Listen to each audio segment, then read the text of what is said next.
tous et bienvenue pour cette nouvelle vidéo qui s'inscrit dans la série montage de canne de A à Z. Alors on rentre dans le vif du sujet et on va commencer à monter la poignée dont j'ai détaillé le contenu dans la vidéo juste avant. Alors la première étape, c'est il va falloir prendre vos repères sur le blanc des différentes parties de la poignée que vous allez coller. Donc là, voici le talon avec donc, le butt de la canne. Donc j'ai déjà commencé à faire mes repères. Donc là, avec un crayon blanc, vous savez que le talon s'arrêtera ici. Donc ça nous permettra de le griffer au papier de verre tout à l'heure. Ensuite, on a le porte-moulinet. Donc ça va être la partie de carbone visible. C'est un montage en split grip. Donc je vais l'installer à peu près ici quand même pour avoir suffisamment de marge quand je tiendrai ma canne pour pouvoir tenir le blanc en action de pêche. Donc je vais mettre à peu près ici. Et donc cette partie-là sera griffée et collée. Et ici aussi, jusqu'à peu près cette partie-là, parce que je vais raccourcir grandement le quick lock. Je vous montrerai ça tout à l'heure, de façon à ce qu'on ait le doigt directement sur le blanc. Donc là, je sais que de ici et là, j'aurai de la colle et cette partie-là, et de ici et là, j'aurai de la colle et cette partie-là, ainsi que celle-ci qui va venir se visser comme ça. On est parti. Alors, on va griffer le blanc avec du papier de verre, donc de préférence plutôt fin. Donc voilà, vous faites gaffe de ne pas trop dépasser vos limites, parce que sinon, en plus, la partie de carbone apparente sera abîmé, donc ça c'est dommage. Donc vous faites attention de ne pas dépasser de votre petit marquage.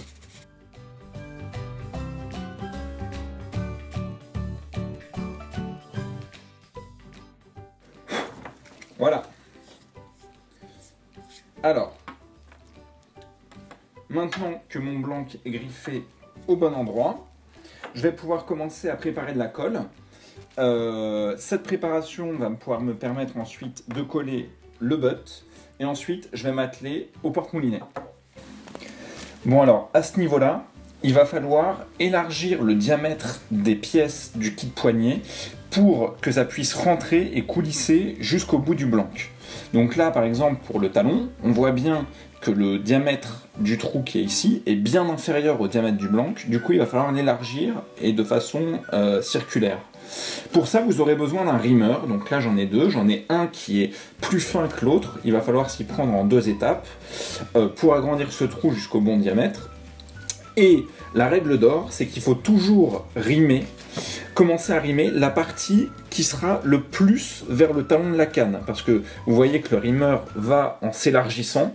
Et donc, il ne faut pas que vous vous retrouviez avec une pièce qui serait plus large alors que la canne va s'affiner du mauvais côté. Donc toujours commencer par rimer. Vous voyez, ma pièce ira dans ce sens-là. Donc dans le sens qui sera le plus vers le talon de la canne. Donc là, c'est parti. On va essayer de le rimer jusqu'au bout, jusqu'à ce que cette pièce puisse rentrer en force jusqu'au talon de la canne. C'est parti.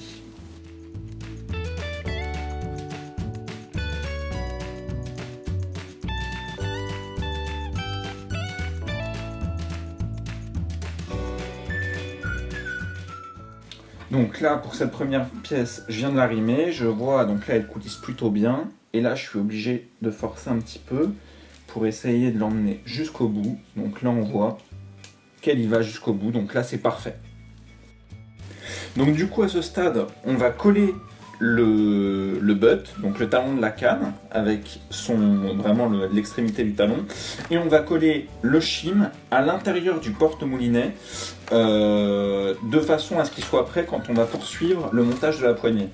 Donc pour le collage, on prend de l'époxy bicomposant. Moi là, ce que j'ai, c'est de l'époxy rapide, donc qui prend en 15 minutes.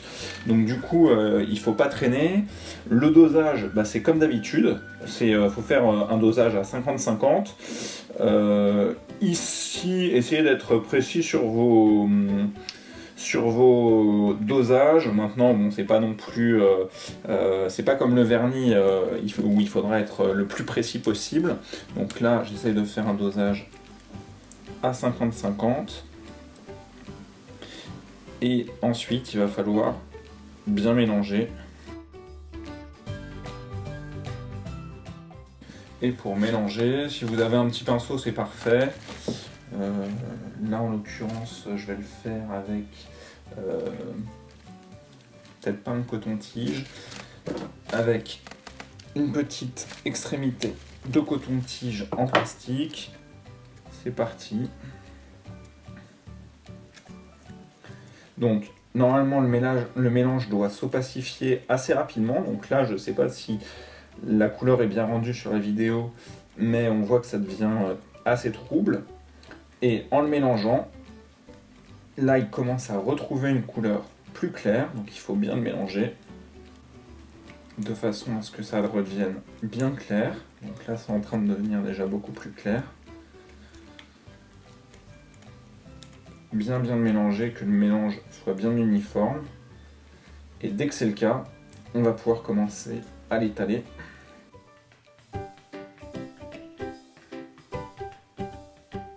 Alors, c'est parti, on va commencer à l'étaler sur le blanc.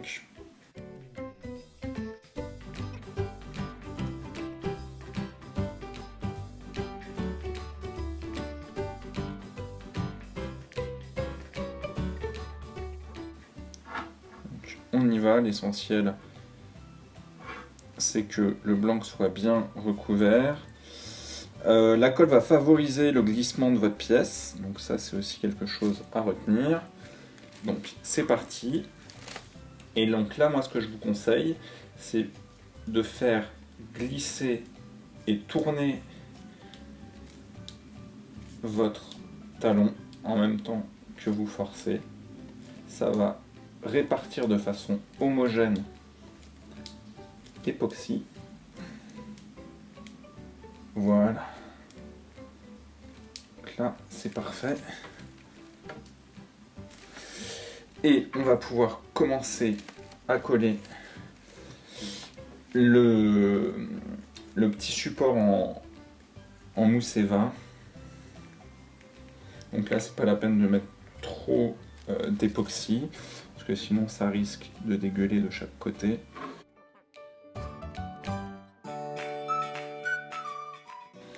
Donc là je le fais avec un petit support en plastique, c'est pas gênant, vous voyez. Maintenant, si jamais vous avez un pinceau, ce sera encore plus propre, pas de problème. Et je vous montrerai tout à l'heure comment éventuellement virer des résidus qui auraient dégueulé. On utilisera pour ça simplement de l'alcool à brûler, donc de l'alcool ménager.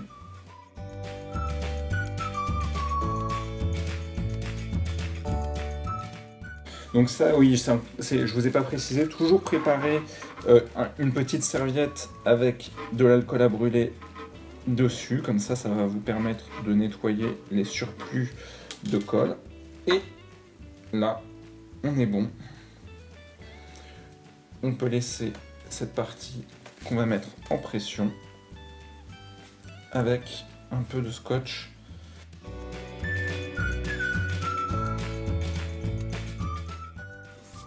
On va en profiter pour coller immédiatement le shim. Alors, on va bien l'enduire.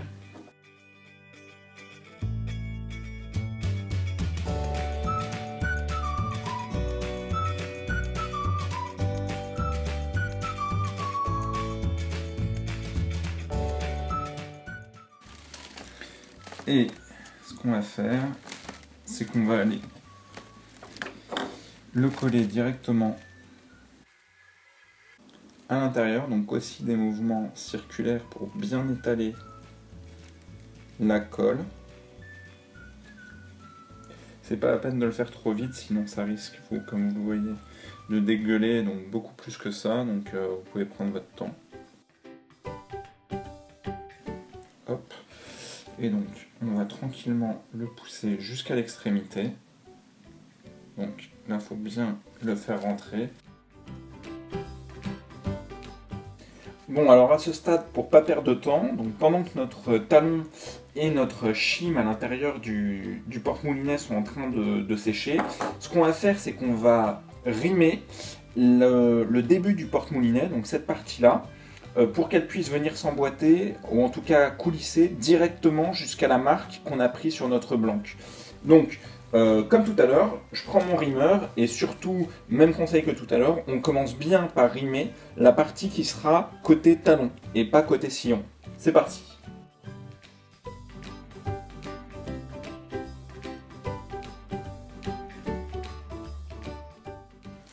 Alors, en attendant que le collage de mon butt finisse par sécher, j'ai donc rimé la partie inférieure du porte-moulinet pour qu'elle vienne se loger parfaitement à l'emplacement que j'ai déterminé.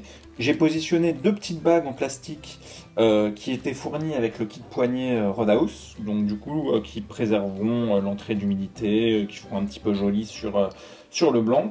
Donc je vais préparer un petit peu de colle pour coller ces bagues, ainsi que la première partie du porte-moulinet casting, dans laquelle viendra s'insérer le filetage avec le porte-moulinet. Et là, il faudra faire bien attention à se placer dans l'axe qu'on aura déterminé. Donc nous, vu qu'on est sur un montage casting, ce sera l'axe qui est opposé à l'épine. Donc on est parti.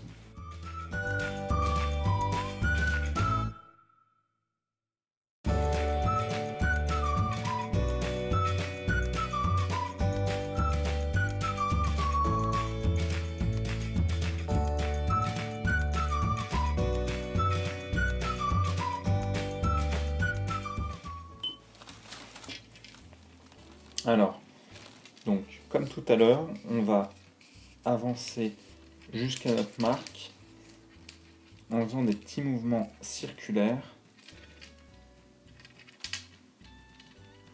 Voilà, jusqu'à notre marque. Ici, je vais prendre un coton-tige que je vais couper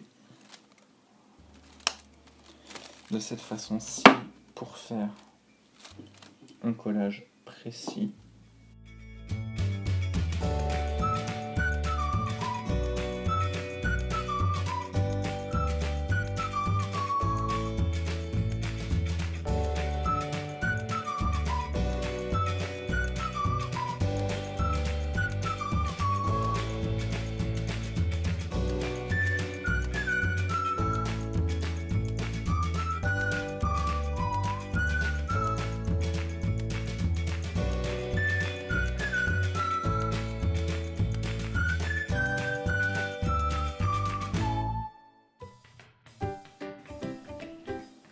Voilà.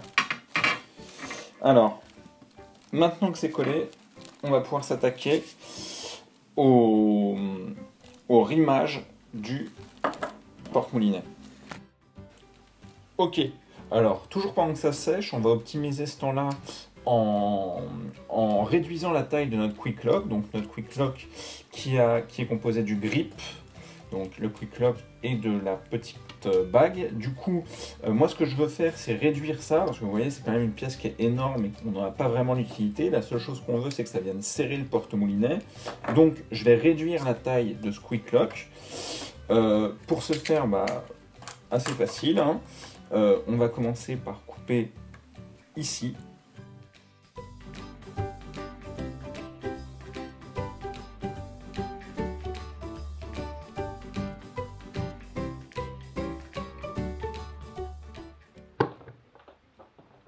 Donc, voilà pour ça. Et on va réduire la taille du grip.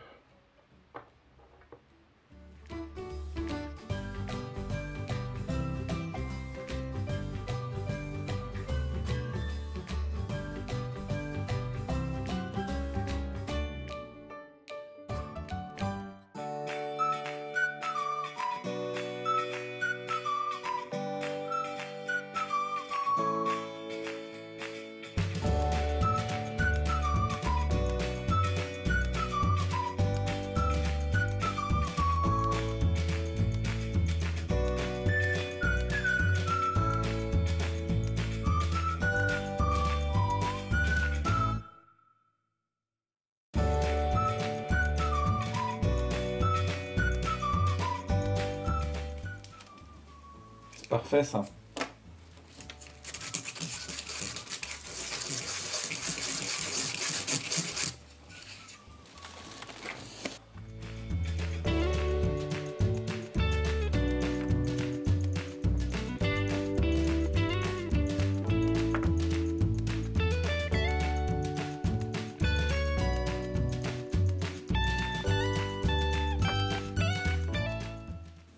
Alors, à ce stade, ce qu'on va faire, c'est qu'on va coller les éléments du quick lock. Donc c'est pas la peine d'aller tout en bas, parce que sinon ça va dégueuler.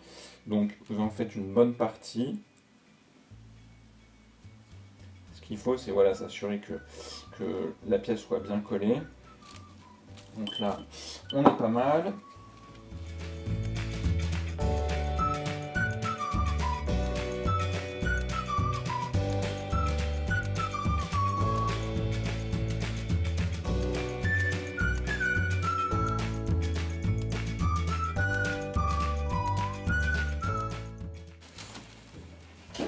Pendant que ça sèche, on va pouvoir maintenant rimer le porte-moulinet avec le filetage.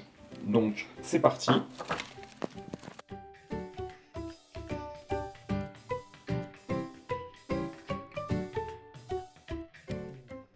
Bon alors ça y est, donc j'ai rimé le porte-moulinet pour qu'il rentre, pour qu'il s'ajuste sur le bas du porte-moulinet. Là vous voyez que j'ai juste rajouté un tour ou deux de scotch d'électricien parce que j'ai rimé un poil trop ma pièce. Donc ça, je pense que ça aurait été nickel aussi avec de la colle. Voilà, le seul truc c'est que j'aime bien quand ça rentre bien en force. Du coup j'ai juste rajouté comme une petite cale. De toute façon, avec la colle, ça n'aura pas d'incidence. Comme ça, je vais pouvoir rentrer bien en force et je pourrais ajuster, et ça c'est une étape importante, bien dans l'axe de que j'ai choisi, donc moi l'axe opposé à l'épine, mon porte-moulinet pour qu'ensuite mes anneaux soient parfaitement dans l'axe. Donc cette pièce est rimée. Les bagues ici sont en train de coller.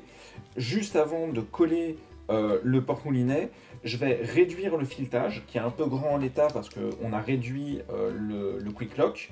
Donc je vais simplement réduire le filetage de taille pour que ça puisse s'emboîter parfaitement. Donc on peut y aller aussi un peu à la louche ici. Donc je vais couper, je pense, par là.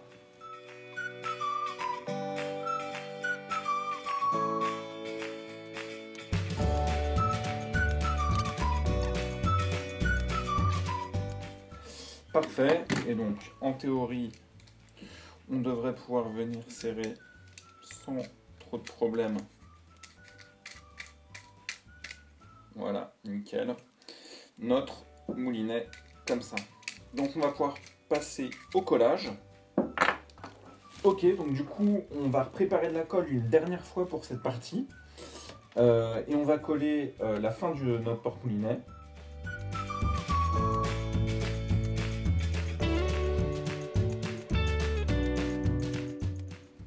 Et donc du coup ici, j'en profite pour vous préciser, donc sur le montage casting, vu que maintenant on va poser vraiment le cœur de notre porte-moulinet, ça va vraiment être un moment hyper important dans le montage parce qu'il va falloir faire gaffe à bien l'aligner avec l'axe que vous avez déterminé, donc l'opposé de l'épine du blanc. Parce que vos anneaux seront bien entendu alignés avec l'axe de votre porte-moulinet. Donc là, si vous voulez, c'est la première étape, enfin c'est vraiment le premier moment où vous devez être très attentif à l'endroit où vous positionnez votre porte-moulinet. Donc on va coller le porte-moulinet, le grip du porte-moulinet. Ici, lui, n'a pas besoin d'être collé, il est déjà en train de sécher, il se visse et on va bien le coller sur la bague.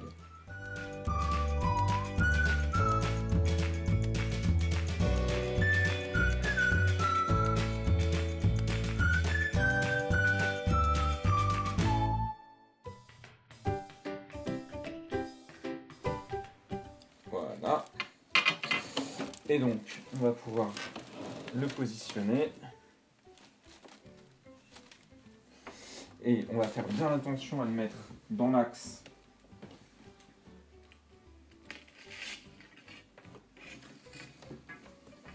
Alors moi, ce que j'ai fait, c'est que j'avais mis les petits rouleaux de scotch. La partie où les deux morceaux de scotch se rejoignaient, c'est l'épine. Donc moi, c'est bien sur cet axe-là qu'il va falloir que je le fixe, donc je le tourne pour que bien toute la pièce soit collée. Et je reviens sur mon axe pour que ce soit bien aligné. Voilà. Et une fois que c'est positionné, vous pouvez encore une fois remettre un peu d'alcool à brûler pour éventuellement si ça a dégueulé un peu. En principe, ça dégueule pas. Moi là, je le fais. Vous voyez, moi qui ai mis beaucoup de colle, là, ça dégueule vraiment pas. Donc bon, il n'y a pas de raison que ça fasse chez vous. C'est plus pour éviter, si jamais vous aviez les doigts un peu sales, d'en laisser sur votre porte-moulinet. Et voilà, on va pouvoir glisser le quick lock et la poignée sera terminée.